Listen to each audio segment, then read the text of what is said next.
સમાચારો વિસ્તારથી જોઈએ। સહકારી ક્ષેત્રથી આવ્યા મોટા સમાચાર।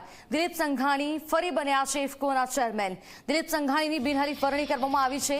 બલવીરસિંહ બન્યા છે ઇફકોના વાઇસ ચેરમેન। ઇફકો પર ગુજરાતના નેતાઓનો દબદબો યથાવત છે। ગઈકાલે જયેશ રાદડિયા ચૂંટાયા હતા ડિરેક્ટર। ઇફકો વિશ્વની ટોચની 300 સહકારી સંસ્થાઓમાં નંબર 1 સહકારી સંસ્થા છે, જે ગયા વર્ષથી તેનું સ્થાન ધરાવે છે।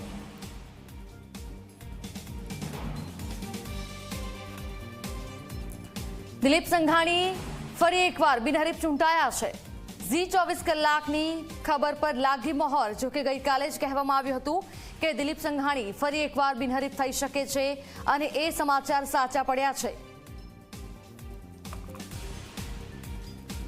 મહીસાગરમાં બનેલી બૂથ કેપ્ચરિંગની ઘટનામાં શિક્ષકો સામે કાર્યવાહી થતા રોષ વ્યક્ત કરવામાં આવ્યો છે। શૈક્ષિક મહાસંઘે ચૂંટણી પંચની કાર્યવાહી સામે નારાજગી વ્યક્ત કરી છે। શિક્ષકોને સસ્પેન્ડ કરવાના પગલાંને અયોગ્ય ગણાવવામાં આવ્યું છે। એકની ભૂલની સજા તમામને આપવા સામે રોષ વ્યક્ત કરાયો। સંપૂર્ણ તપાસ કરી પગલાં લેવાની માંગ કરવામાં આવી છે। રાષ્ટ્રીય શૈક્ષિક મહાસંઘે લખેલા એક પત્રમાં એવો પણ ઉલ્લેખ કરવામાં આવ્યો છે કે આવી ઘટનામાં અસામાજિક તત્વોને એક અઠવાડિયામાં જામીન મળી જશે અને શિક્ષક મિત્રોને સસ્પેન્ડ કરવામાં આવ્યા છે।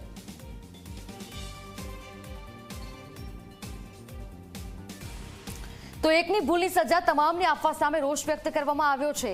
સંપૂર્ણ તપાસ કરી પગલાં લેવાની માંગણી કરવામાં આવી છે।